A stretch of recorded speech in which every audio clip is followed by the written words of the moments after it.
everybody, and thank you for being part of the Rally for Life 2020 and for watching this important and compelling documentary today. This was a documentary telling the story of the tragic death of Savita Halappanavar, who died in Galway University Hospital in October 2012 after developing severe sepsis when miscarrying a baby. So this was a story about sepsis caused by bacteria, E. coli ESBL, which is incredibly rare in the Irish maternal healthcare setting, and about the medical mismanagement of a miscarriage. But the Irish media choose to make Savita's story all about abortion, and her tragic death was exploited and used as a battering ram to try to repeal the Eighth Amendment. The documentary you watched this evening should have set the record straight. It should have explained the timeline of Savita's death and the opportunities that were missed to save her life. We're very pleased to be joined by Mary Fitzgibbon this evening, who is a nurse, a midwife, a lecturer in nursing, and formerly a lecturer in midwifery and women's health in King's College London. Hi, Mary. Hello, Niamh. Lovely to be with you. Lovely to be with you, and thanks very much for joining us, taking time out of your holiday to join us. Not at all. Not really a holiday, just a 1 or 2 days away. I hope I'll get a longer one. Absolutely, like everybody else. So we felt it was very important in the Rally for Life 2020 and the festival that's kind of events that's surrounding the rally to show this documentary, because it did present, I think, in a compelling and clear way exactly what happened in the tragic case of Savita Halappanavar. And I suppose for you as a nurse and a midwife, you would probably have a clearer understanding than most ordinary people like myself of exactly what happened in regard to sepsis arising in pregnancy and in regard to this very unusual bacteria arising in regard to Savita's case. Can you tell us a little more about that? Yes, well, sepsis is a growing problem worldwide. I suppose you could say it's also linked to antibiotic resistance and the growth of superbugs. Now, I'm not a microbiologist, but ESBL is one of these superbugs that's very resistant to a lot of antibiotics out there. We have other ones, CPE, MRSA, and this is posing a challenge for a lot of us in the medical world. Now, in relation to the miscarriage or the threatened miscarriage that Savita presented with, this is common enough, you know, ruptures, membranes can rupture, premature labor can ensue, and we would normally in this country institute management of resuscitating the patient and monitoring them very carefully. I should say resuscitating the patient if things deteriorate. Normally we do expectant or conservative management where we wait and see. I mean, you can have babies at different gestations, and as you know, the likelihood of a baby living now is much higher, and even at maybe 21, 22 weeks, we have heard of babies who do very well. So a lot of pregnancies can be complicated pregnancies, and you know, you're doing everything to protect the baby and to save the life of the mother and to make sure that all goes well. So there are conditions where people have had ruptured membranes and the pregnancy can continue. The leak, the rupture of the amniotic fluid, that can seal over. You can have, I know cases where I was talking to an obstetrician recently, they had a woman who continued with very, very little amniotic fluid around the baby for a long time and managed to deliver, and you know, the baby was premature but everything was okay. I remember, you know, many cases you encounter in the obstetric field with this. It's not unusual, and in a sense, Savita's case, it was upsetting, of course it was, but it was not unusual that somebody might go into premature labor, also would have a rupture of membranes. So the difficulty with her case is that we see those 13 instances where they had missed opportunities to manage her. And one of the big things, and what came out of her death really, was the National Early Warning System and sepsis coordinators throughout the country. In fact, I know a good colleague of mine became a sepsis coordinator, and the news charts, the National Early Warning System came into vogue. So what you're looking at really is the fundamentals, the basics, watching their respiratory rate, watching their heart rate, you know, looking at the blood pressure, temperature, looking at the color, looking at the responsiveness of the patients, but being very clued into that at regular intervals. Now, we can see that one of the big things in this case was the white blood cell count was missed, as in it was done, but it was not made known, the result of it was not made known to the medical team. So if you were trying to think, the big risk here was chorioamnionitis because of the ruptured membranes, because that's an infection that can start, you know, now you have an entry point for infection. And unfortunately, the bug that she did have was ESBL. So it was resistant to the initial antibiotics. So it was one of these cases where, and one thing you would say is with younger women and younger people, they tend to compensate very well. So they look well for quite some time until then things escalate. And really at the first signs of infection, she would have been put on antibiotics. They would have, you know, cultured, obviously. We usually do high vaginal swabs. So you would culture that and you would see what would be an appropriate antibiotic. So it looks like the antibiotics were not sensitive to this bug. Also, her white cell count was missed. The tachycardia wasn't reported, and they should have moved more quickly. And really, she should have been delivered, because it's interesting, you know, to terminate the pregnancy. This is about ending a pregnancy that is posing a threat to the life of the mother. And there is no question about that in law. And I know in 2018, as a result of obviously the 2013 legislation, we had 32 abortions, or no, 32 terminations. Sorry, there is a distinction here.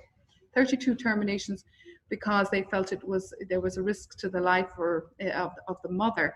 Can I just say, the terminations in the latest act, 2018 act, that came into effect on the 1st of January 2019, there is a definition of termination there, which is a medical procedure intended to end the life of the fetus. When we talk obstetrically about ending a pregnancy, there are many motives for the ending of a pregnancy. But in an abortion, that's to actually end the life of the fetus. We want a dead fetus. There's a distinction when we want to save the life of the mother. We aren't wanting to end the life of the baby, but unfortunately, if the baby is too premature, it will not survive. But we don't go in there and you know, use a procedure that would end the life of the baby. We deliver the woman. So there are different motives and different outcomes. So Savita's case, yes, you know, it's amazing. You know, media can come on board. They can put a slant on the whole thing. You know, there was a big. Can I go back a little bit, Mary, there, just to some of the, because you covered a lot of topics there and a lot of issues that I think were really important to her case. And very often, I suppose, the advantage that those who were trying to use this very tragic case to legalize abortion is that, you know, very often people get confused by medical terminology and by things that the ordinary person does not fully understand. But I think it's right to kind of summarize the case as follows, that when you're having a miscarriage, there are two ways of dealing with that miscarriage. One is what you call expectant management. And that is what is, I think a lot of people who are reading about the case in the media didn't understand that this was an internationally recognized way of dealing with a miscarriage, that you let the miscarriage occur naturally. And it's often considered to be the better way, because it's a natural way of dealing with the miscarriage. So that the way Savita was being treated wasn't necessarily to do with the Eighth Amendment. It was to do with the fact that this is a standard way of dealing with miscarriage, to let it occur naturally. Is that correct? Yes. Now that is interesting, because that is the type of management I was used to in Ireland. Expectant management, conservative management, but at any sign of infection, you move in then and you deliver the baby and you take measures to save the mother's life. Now, when I went to London... Sorry, Mary, because that's the other very important point. I think that doctors in Ireland fully understood this. You understood it as a midwife as well. Yes. In Ireland, that if somebody was having a miscarriage and there was any sign of infection, there was no impediment whatsoever in the law or in the medical counseling guidelines or otherwise to preventing the doctors from intervening and delivering that baby, regardless of whether there was a fetal heartbeat or otherwise, regardless of the gestation of the baby. And I thought it was very interesting in the documentary that Dr. Catherine Astbury, who was the obstetrician who was primarily responsible for Savita's care, that she gave that evidence to the coroner's court. You know, she said if she had known, for example, that the infection was there, if she had been, you know, if she had been told that there was a foul-smelling discharge when she did her rounds that morning, she would have understood that there had been an infection, and she would have delivered the baby. And she you know, she made that was not a contentious issue at all to say that she would have terminated the pregnancy by delivering the baby if she had known an infection was present. And I know that Dr. Sam Coulter-Smith also made this point at a conference where he said the same thing. If there's a risk of infection, if sepsis is present, we deliver the baby. We terminate the pregnancy to deliver the baby because you must intervene to save the mother's life. And it was extraordinary, really, in the commentary then I think that followed on from Savita's death, that this key point that doctors, you know, all the time, not all the time, but whenever sepsis arises and there's a threat to the mother's life, that they were always free to deliver the baby. That was just completely left out of the conversation or brushed over or ignored by the media because they wanted to say that the 8th prevented the doctors here from intervening to save Savita's life, even though they knew that was not what happened in Irish medical practice. Yes, that's you've just really summed up what was going on, because if you look at the documentary, when she was asked about by Savita about, you know, accelerating the delivery, the heartbeat was already there, but she was missing key information. She didn't know the white cell count. She didn't know about the tachycardia. There wasn't that, you know, close monitoring of the patient. So I mean, even as a student midwife, even as a midwife, the biggest thing that sticks out in your mind is sepsis. I think chorioamnionitis is like on the tip of your tongue when there's ruptured membranes.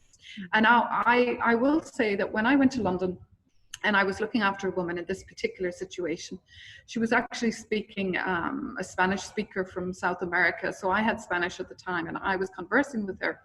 And she was further on in her pregnancy. She was about 24, 25 weeks, and she had ruptured membranes. And I remember the consultant obstetrician at the time, a good colleague of Arul Kumaran, he wanted to go in and deliver her. And I said to her, well, that's very different how we manage things in Ireland. We do expectant management. And I said, this woman wants everything done to ensure that this baby will survive. And I said, unless she develops signs of sepsis, we can wait and get her maybe another week or two along, and maybe the baby will survive due to its prematurity.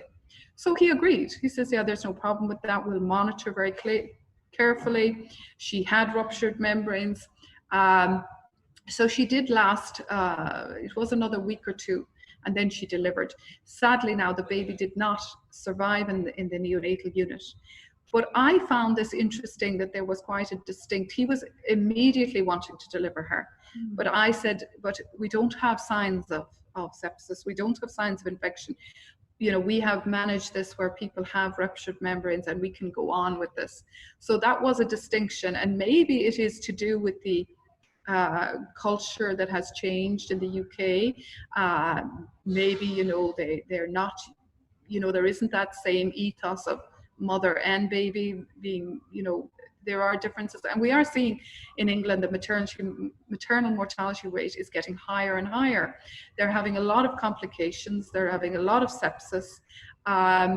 You know, there's a lot of babies now born through infertility techniques. They're more complicated. But anyway, that was, I thought it was interesting that he would immediately want to intervene to deliver the baby. Whereas here in Ireland, we would always wait and see. And then you would have situations where you're doing everything you can do, but you obviously are keeping a very close eye. And the white cell count is particularly important.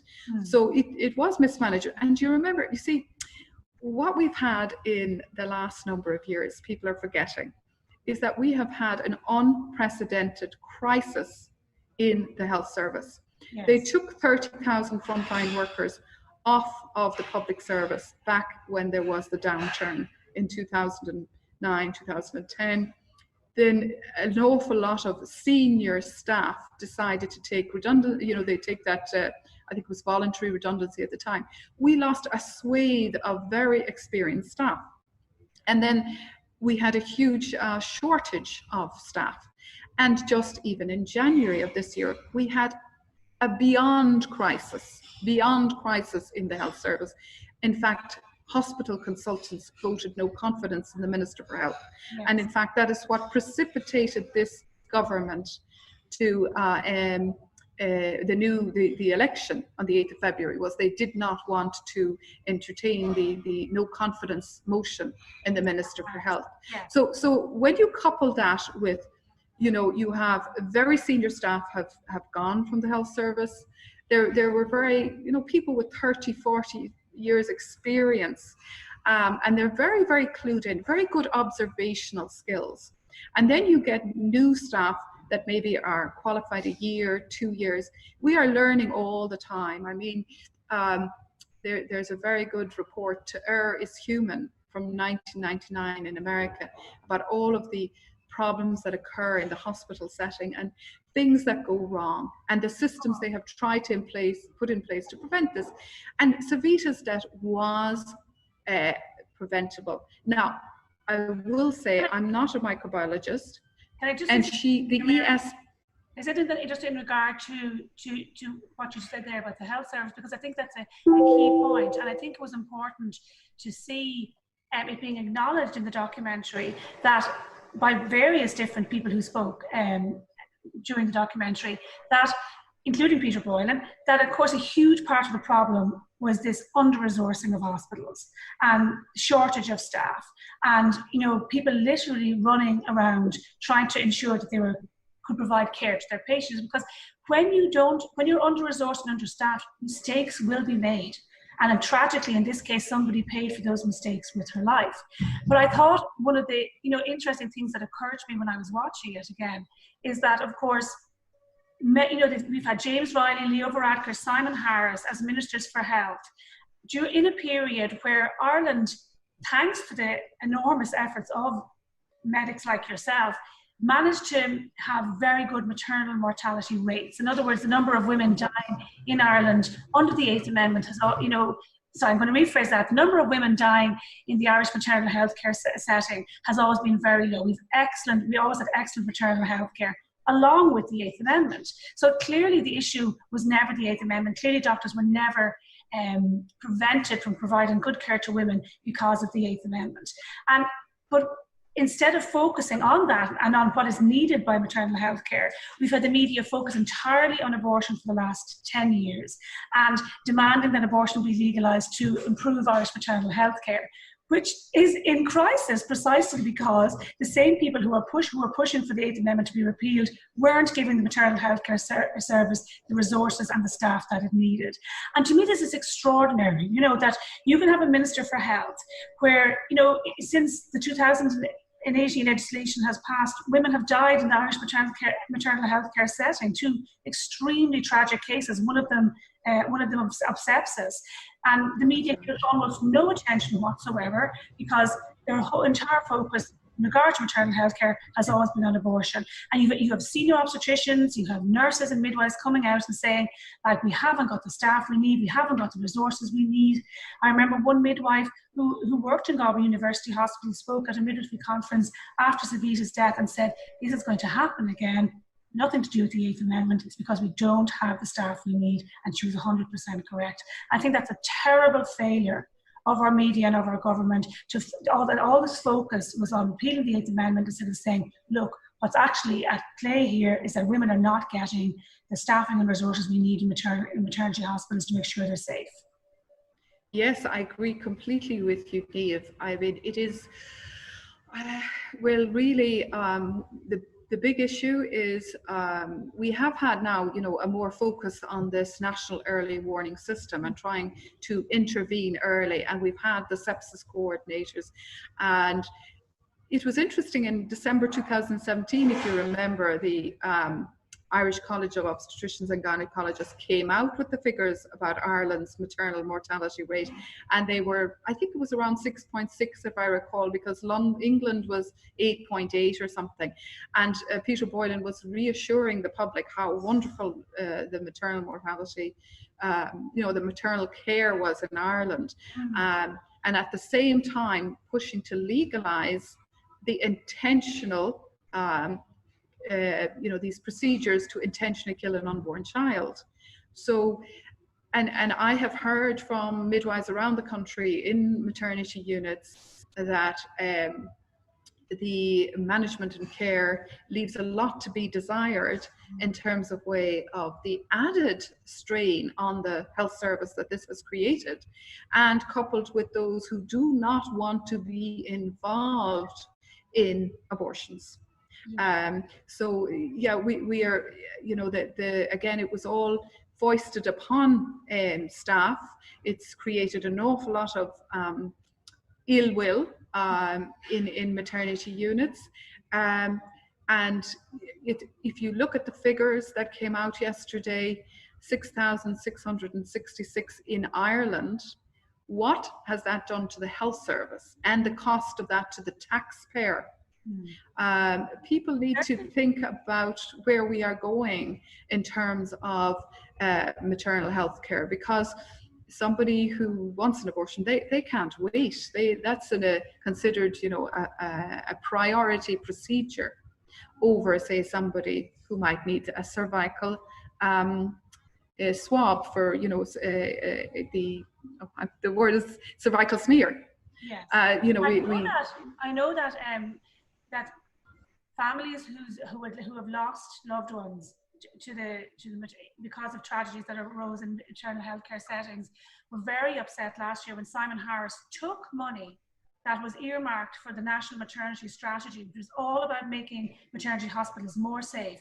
He openly took those funds and used them to fund the abortion service. And this was reported again, completely underreported. The upset and the grievance that caused to those families, was almost ignored by the media. So it's very clear where the government's priorities lie. In relation to the documentary, I thought it was hugely interesting to hear from Dr. Hema Divakar, who is a very senior obstetrician gynecologist. I think she was president of the Federation of Obstetricians and Gynecologists in India. And the way, because E. coli ESBL is not as rare in the maternal healthcare settings as it is here. And she spoke about sepsis being, I think she used the word subtle and silent and insidious. It really gave you, I think, a picture as to how dangerous sepsis can be. And she said it can sometimes sit there, especially in a young, healthy woman, ticking, and then it explodes, and makes you incredibly sick very, very fast.